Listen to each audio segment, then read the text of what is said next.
Hey everybody, welcome to the video. This one on lineup building for week 8 of the NFL season over on DraftKings. Go over cash game and GPP strategy. And if you do find this video helpful in any way possible, make sure to leave a like, subscribe to the channel if you haven't yet already. If you want to take that one step further, become an official member over on Patreon. Link is down below in the description for that. Spreadsheets, projections, optimizers, ownership projections, not just for NFL, but other sports as well. If you do want to check it out, I think you'll enjoy the content over there. If you do enjoy the content, the free content I should say, over on YouTube. And last but not least, this video is sponsored by PrizePicks. I'm sure most of you know this by now, but if you don't, it's daily fantasy sports simplified, just you versus the projections. There's no sharks, 150 max contests, or salary cap restrictions, or anything like that. Just you versus the props they offer each and every single day. And you can find some juicy props in there every NFL weekend. I go over some of my favorite plays in the core plays video that I post every Saturday evening if you do want to check that out. Last week we had Godwin and DeAndre Swift over like 60 receiving yards and 35 for DeAndre Swift. So if you want to check it out, make sure you use code CPEN to get a free money bonus.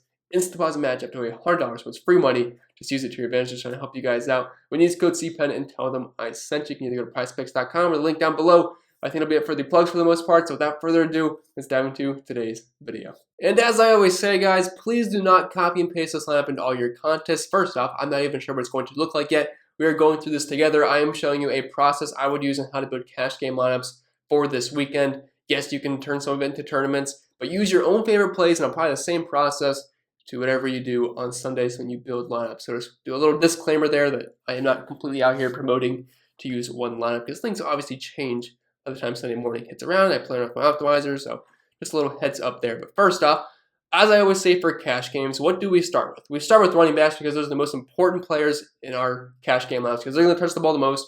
They're going to get guaranteed volume. I want to make sure the guys I want. When it comes to like wide receiver 3 or the flex spot sometimes or tight end or defense, I'll throw in whoever fits. I mean, not just anybody, but I'll throw in, like, if it's just a bunch of mixed up people that's, like, kind of similar in projections, we can throw in whoever fits. But for running backs, they're pretty important. I want to make sure the guys that I absolutely want. So instead of quarterback first, as I usually do, and I do talk about my other videos, we'll start with the running back position. And there's quite a few good options this week. The mid-range is absolutely loaded, and I think that's where we're going to go for cash games this week. Yes, if you want to play Henry Kamara, that's totally fine. Projection-wise, they're the two highest, well, two of the highest, I should say. Guy in the 6K range is actually projecting quite well, actually above one of those guys this weekend. But anyway, those are fine. But I'm liking this mid-range. It looks like Austin Eckler, he's quite questionable to play. Don't see a reason to want to rest that in cash games. Najee Harris is a fine tournament play just because of the work he gets in the passing game, but not going to go there in cash games because Cleveland actually has been kind of stingy versus running backs this season. But I think it starts with Jonathan Taylor at $7,200. Then it kind of keeps trickling down to all these guys being cash game viable. We have DeAndre Swift, who's questionable. He's questionable every single weekend, and he plays just fine.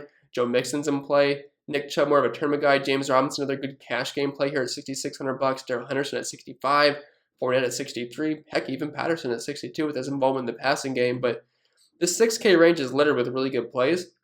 And even down low at $5,000 with no Miles Sanders, Kenneth Gainwell at $5,000 in a good matchup versus Detroit. He had 8 targets last week. I think he is certainly in play. But the first guy I want to plug in this week, and he is my favorite cash game play of all, is Darrell Henderson at $6,500. He was chalky last week, didn't really hit, but it shouldn't have mattered because of how high owned he was on DraftKings. But he still had 6 targets and 15 rushing attempts. That's 21 total opportunities at $6,600. He's $100 cheaper this weekend. It's another good matchup versus Houston, allowing over 100 rushing yards per game this season. Besides last week, he's been great all year long. 24, 17, 16.6, 17.2, and 15.7 in week 1. If we're getting around 20 total touches with a decent chunk of those being in the passing game, and a 14-point favorite on the road, 31-point implied team total here for the Rams. He pretty much checks each and every single box for me besides not being a home running back, but that's totally fine for me. This Rams offense should be able to put up a lot of points. I'm currently projecting him to be the highest owned running back on the entire slate, pretty much the highest owned player on the entire slate, so see no reason not to like Darrell Henderson once again in cash games. Like, touchdown-wise, he kind of got screwed last week, and he still scored close to 10 points. Like, he's got a decently high floor and a pretty high ceiling as well. So we're going to plug in Henderson once again, just a perfect spot versus Houston. Then the next running back we're going to plug in, I think we're just going to stick in this mid-range here, although I'm going to go up a little bit. So my plan is to play Jalen Hurts this weekend a lot. I think you can play him in tournaments, but in cash games, you're pretty much just plugging in Jalen Hurts. Now, you don't have to use a pass-catching option with him in cash games because he's one of those quarterbacks you can play naked just because of that rushing upside. But DeAndre Swift, even if you do use Jalen Hurts, DeAndre Swift correlates just fine. I know he's not a wide receiver, but as a run back option, he's kind of like the wide receiver 1 in Detroit right now with the amount of work he gets in the passing game. Currently sporting a 21% target share in this offense, over 7 targets per game. Last week had 10 targets, 8 catches, nearly 100 receiving yards, good for nearly 30 fantasy points, and he just got such a safe floor. It's a great matchup versus Philly. They've been one of the worst run defenses in football this season and giving up some of the most points per game to the position. With his involvement in the passing game, we should get 10 plus carries on the ground and close to 10 targets through the air, so I think he's just an excellent cash game play this weekend just because the floor is pretty high, kind of getting Alvin Kamara-like numbers, and he's not priced like Alvin Kamara this weekend, so we're going to plug in DeAndre Swift. I feel pretty good about that. I don't think DeAndre Swift is a cash game lock. Definitely one of the best options on the entire slate. My projections absolutely love him. I do think he's going to be one of the highest running backs as well, maybe just not the highest owned. Then after that, I usually like to leave the flex until a little bit later to see who's going to fit, but I actually have one guy that I feel like he's one of the better cash game running backs in the entire slate. So I'm going to plug in 3 running backs. I typically go that route. Sometimes I'll throw in a mid-range wide receiver, just depending on the slate. But I think this is one of those slates where we can't fit in 3 solid running backs in the mid-range, which is exactly what I'm going to do here. So a couple of options we could talk about. James Robinson, probably my favorite candidate here. You have Joe Mixon at $1,600, Leonard Fournette. I think those are probably your top 3 that we have left. Or even Jonathan Taylor at $7,200, who we might be able to fit in. But James Robinson is the guy I'm looking at. Gets a great matchup versus Seattle. They're allowing the second most points per game to the position. And ever since a few weeks ago, James Robinson's pretty much getting all the work in this offense. Last 4 games, 25, 20, 24.7, and 19.1 fantasy points. Has 5 rushing touchdowns in that span. Like, he's getting a ton of work. 15, 18, 18, 17 carries.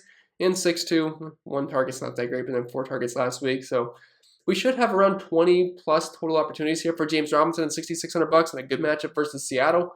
I'll take that. I think he's going to be a very solid play on Sunday, and he should be quite high owned as well. So after that, we have our 3 running backs in. I feel really good about these guys.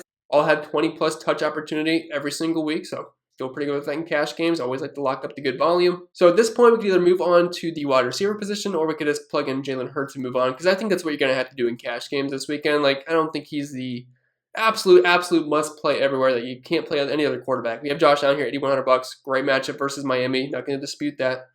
Matthew Stafford's been elite this season. I already have Henderson though, so I don't really feel great about that doing that in cash games, but you can't go wrong with Stafford. You can't go wrong with Brady this year. He's been fantastic. Justin Herbert. If Eckler's out, that's definitely a hit to Herbert. I think he's a better tournament play than anything. But Jalen Hurts, I mean, he just has not busted yet this year. I know real life-wise he hasn't been great, but for fantasy purposes, 28, 21, 25, 31, 23, 26, and 24.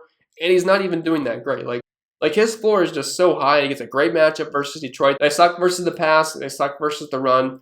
Jalen Hurts should be just fine here. $7,200. He's the cheapest of the stud quarterbacks this weekend. And I just feels pretty easy to plug him in. It's not that hard either. Because if you're going mid-range running back and kind of more so mid-range wide receiver, it's quite easy to fit in a 7K quarterback this weekend. So now if we do that, we have around $4,500 per player. Factor in a dirt cheap defense and probably a cheap tight end.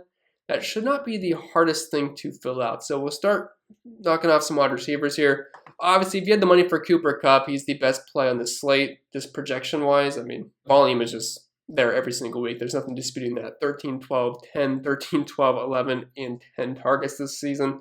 40 and 37 points the past 2 weeks.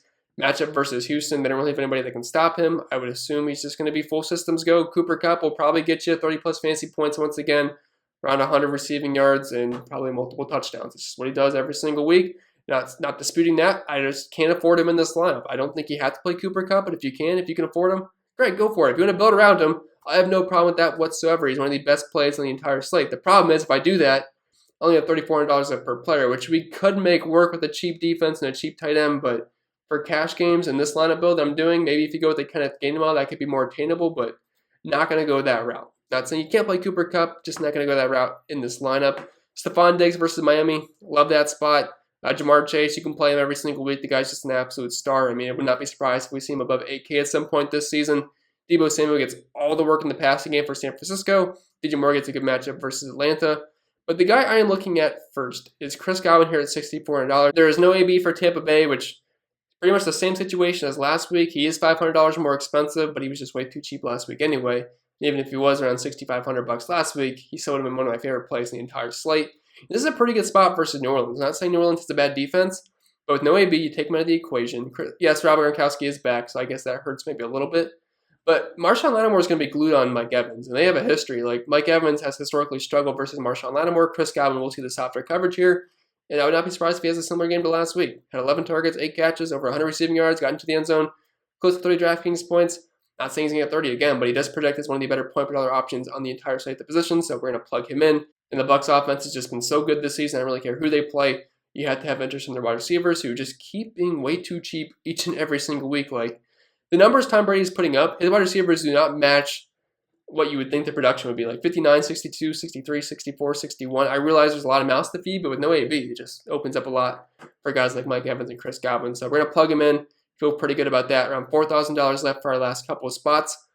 I will say there's a lot of good mid-range wide receivers this weekend, like Devonta Smith, Michael Pittman, I guess Khalif Raymond if you want a run back option. He was really good last week. T. Higgins coming off a 15-target performance.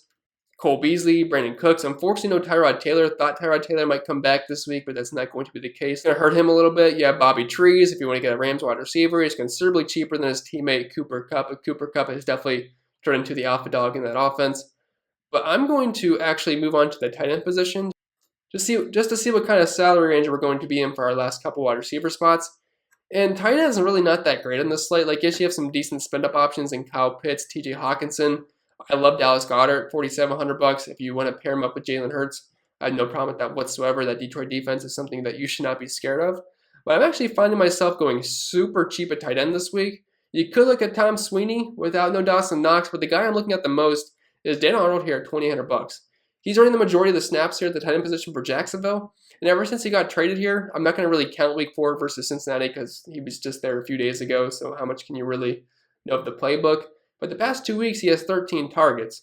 I know it wasn't a great game last week, but he still had 5 targets. And at $2,800, his price doesn't really match his role in the offense because $2,800 is just nothing. I know we have 2 Jacksonville Jaguars players, which does not feel great, but Robinson's too cheap.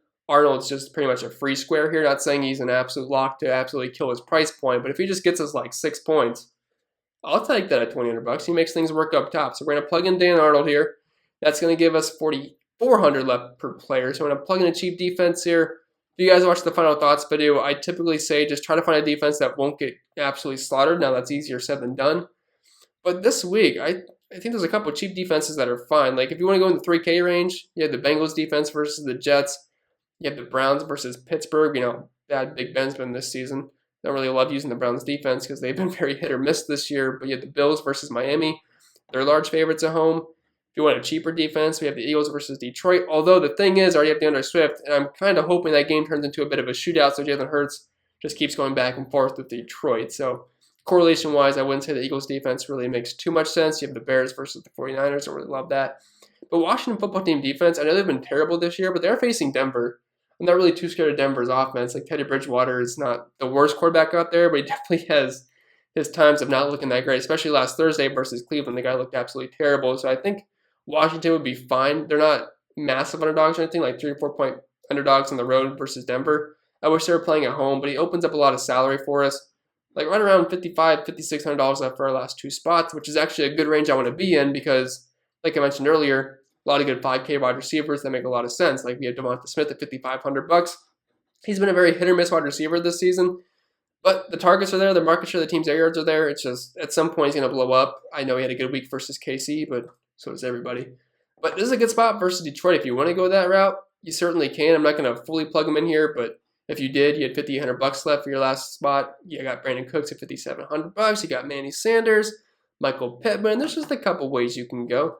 I'll take him out right now. One guy I want to plug in for sure is Michael Pittman here at $5,300. I know T.Y. Hilton's looking like he's going to play, but even then, Michael Pittman's just been so good this season. He's definitely been a great deep threat. I don't think they're going to go fully away from Michael Pittman or anything. Facing the worst team in the league versus wide receivers this season so far, giving up the most points per game, around 50 points, and over 220 receiving yards. So there's plenty of numbers to go around for either Colts wide receivers. I think $5,300. Currently projecting him to be one of the highest on wide receivers on the entire slate, but I think it makes plenty of sense. And Carson Wentz has not tried to throw a deep bomb to Michael Pittman, and this is certainly a defense that he could burn. So if you went the Pittman route, you got $6,000 left, and like I said, so many good wide receivers here. You can use your imagination on who you would like to use the best.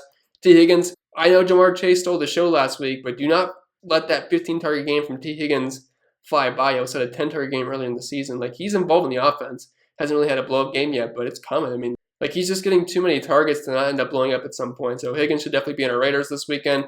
You plug him in, that leaves you $800 left remaining. You could obviously play around with that. If you wanted to upgrade a guy like James Robinson to a Jonathan Taylor, change around your defenses, you could do that, but just multiple ways you can go this weekend. I do want to mention that Kenneth Gainwell should pick up some decent ownership this weekend. I know Jordan Howard being in the mix might kind of scare people away, which I totally understand. And people don't want to roster the same quarterback with the same running back with the same team. But Kenneth Gainwell is using the passing game. He did have 8 targets last weekend. So if you did happen to go the Kenneth Gainwell route, I just wanted to see what this would kind of look like with a similar build. You'd probably be able to spend up for a wide receiver. I would say wide receiver 2 or 3, because they're going to be wide receiver 1 price. So we could probably upgrade from Pittman or Higgins here. So if we go with Gainwell, I believe he's only $5,000. So plugging him in the flex spot. Again, don't feel great about that with Jalen Hurts, but it's fine because he's a pass catching option. So we have $2,400 left to upgrade. Not really sure exactly where it would come from. If we move from Godwin, I don't think that could get us Cooper Kupp. We're actually just off of Cooper Kupp, so that kind of sucks. Because honestly, wouldn't mind that if it would be able to get us Cooper Kupp. Maybe you could drop a guy like DeAndre Swift to a James Robinson, then you'd be able to afford Cooper Kupp in your lineup. Yeah, that leaves you a couple $100 left. You could upgrade your defense a little bit. I mean, that's totally fine. I don't mind that. You have $300 left. You could move Higgins to another guy like maybe Devonta Smith if you want to go that route, just another pass-catching option with Jalen Hurts. But then you have 3 Eagles in cash, which does not feel that great. If you wanted to go more balanced there and you wanted to keep DeAndre Swift in your lineup, so $7,100, we'll keep him in. I'm going to be honest, though, I really want Chris Godwin in my lineup, so maybe we could upgrade one of those wide receiver 2s that we have in Pittman or T. Higgins. If we put Godwin back in, we still have that $2,400 left to upgrade that we want. So if we wanted to move from Higgins to maybe like a $7,600, that could get us in that. Well, I guess you could go to Jamar Chase. I mean, I don't have any problems with Jamar Chase this weekend. Deebo Samuel, I think he's a fine cash game play. So just use your imagination. A lot of ways you can go this weekend. Just make sure you use your own plays, and you can apply the same process if you want, and hopefully that'll work out for yourself on Sundays. But with that being said, I think that'll be it for the video. So I hope it was helpful, and if it was, make sure to leave a like, subscribe to the channel if you haven't yet already. If you want to take that one step further, an official member over on Patreon. Link is down below in the description for that. Spreadsheets, optimizers, ownership projections,